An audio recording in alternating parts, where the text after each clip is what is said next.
Tapos na si Queen. Tapos na kami ni Queen. Mag-antay na lang kami ni Tita Karin. Wala pa si Tita Karin. Ata, andyan na. No. Ang aming sundo ay wala pa. So, kailangan pa namin mag-antay dito. Karin is not yet coming. Nako. Gwen, it's cold.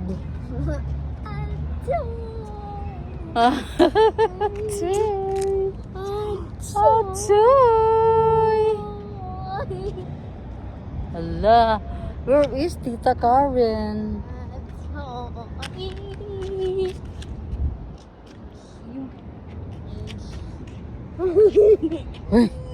So, yan ang ano ni Queen, no?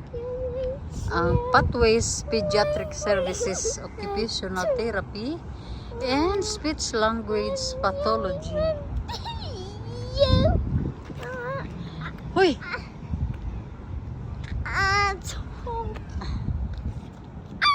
Dito kami nakatambay ngayon. So dito ka, here oh, stay there. Don't go away, ha?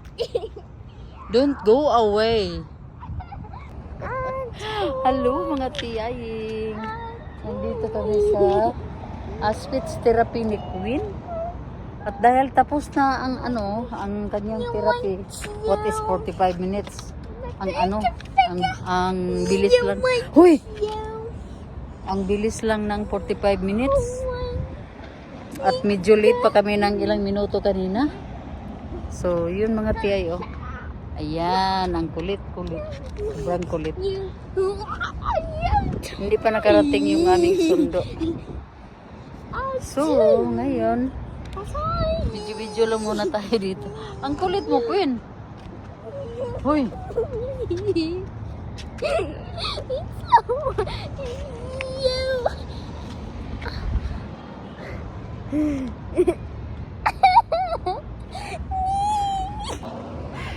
Hello, Queenstone. What you are doing, baby? Why? It's cold. It's very cold.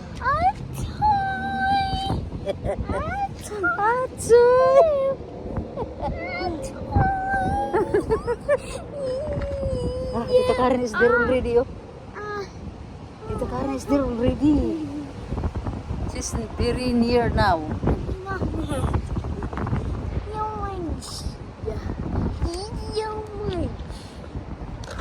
It's good. Dito kami mga tiyaying. Nag-antay kami ni Karin. Sobrang lamig pa naman. Malamig na talaga ang ang simoy ng hangin. And then wala pa naman kaming mga jacket. Si Queen, oh, walang jacket, oh. Queen, come here. Walang jacket si Queen. At yun. Mabuti na lang may hood. Mabuti na lang may hoodie itong itong suot ko ngayon mga tiyaying, pero hindi pa naman kailangan ko itong hood. Come here. Hoy, don't go away. Don't go away. Huh? Say Nice.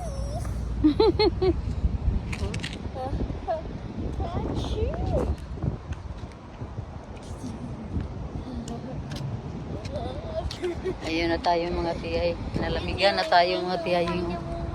Super lamig na. At ang kulit pa naman itong bata na ito. Makulit na makulit. Can you stand properly ba?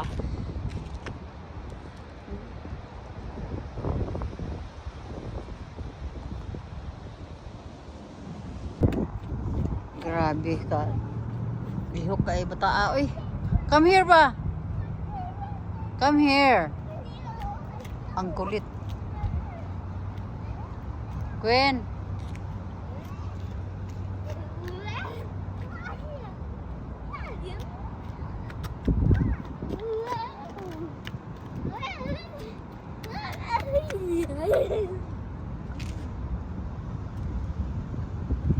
Ang ganda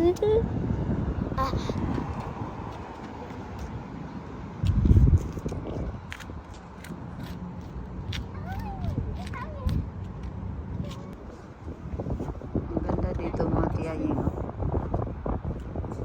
Pero itong bata ko, ang kukulit ni Queen. Nasa ilalim kami ng puno ng kahoy, ng puno ng pine tree. Ito oh. Medyo malaki na ang puno. Don't go away ah. Pero itong bata na ito, sobrang ano, sobrang kulit.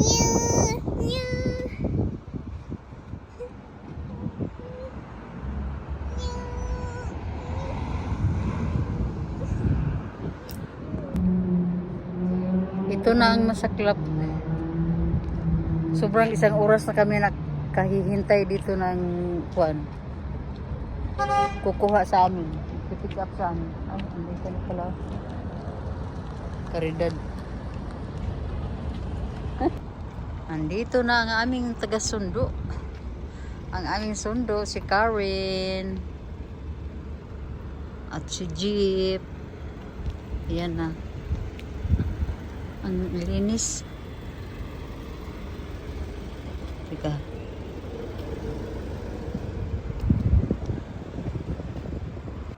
Ay, nako.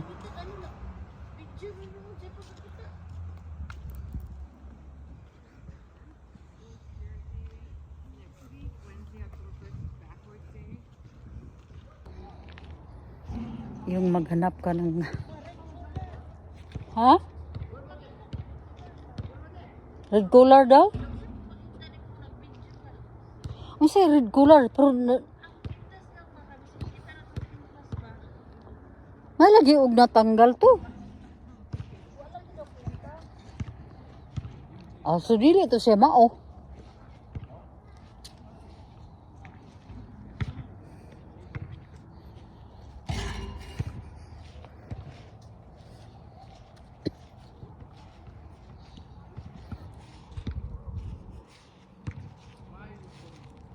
Grabe pagkatugnaw eh. Sobrang lamig.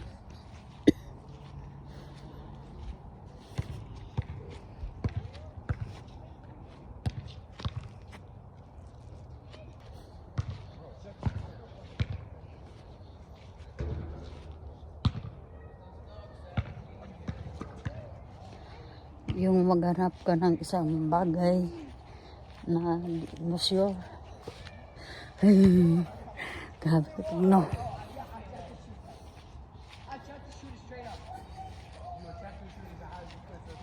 Tadi sa school? Lagi. Dito pa ana. Naganda ka ng iring direct ng hulog. Katabit ang Sibilia School doon po sa Cranston. Tawagan mo ko na ito. Hindi daw ko naman ako sa Saturday. Nasa likod ng school tayo. Kasi may information na may patay na pusa dito. Disurog istorya eh. Ang layo na ni Karen oh. Siya talaga yung sobrang ano ng... Wear your jacket! Gwen! Wear your jacket! Ayan oh.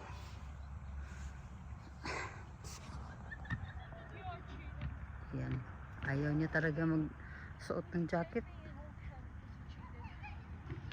Kasi malaki yun.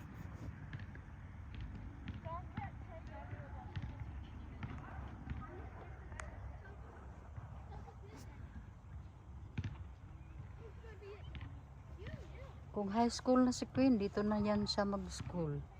Pero kung elementary na siya, dito doon lang malapit sa bahay. Ngayon, na primary pa, iba pa yung parang medyo distansya sa bahay namin. Pero kung mag grade 5 na siya, malapit na lang talaga. Oh. uubuhin na tayo dito sa lamig. Uy, grabe ang lawak ng playground. Pwede naman dito magpasyal-pasyal kung may mga aso, magpalaro ng bata. Pwede na talaga dito mga tigaying. At dahil kami ni Karen ay iba ang pasyal namin dito, namasyal dala na ang paghanap kung makakuha kami ng ebidensya. Ay nako. Kasi ang hinahanap ni Karen, kung totoo naman na si Chapa yung namatay na pusa, nagbaka sakali lang si Karen ba na natanggal yung yung red collar, saka na kami manahimik.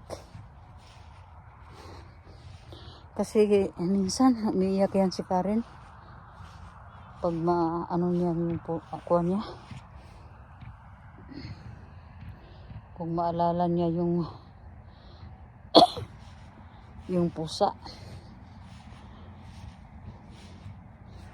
Kasi namimiss niya si Chapa talaga. Mahilig kasi si Karen ng mga mga pusa. Parang tao. So parang lang tayo dito. Hindi natin alam kung saan banda na kita yung disease na pusa.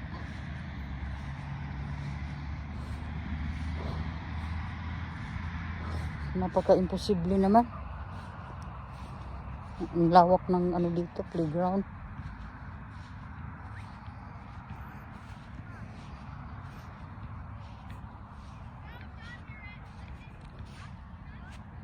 Na nagdula dito ay.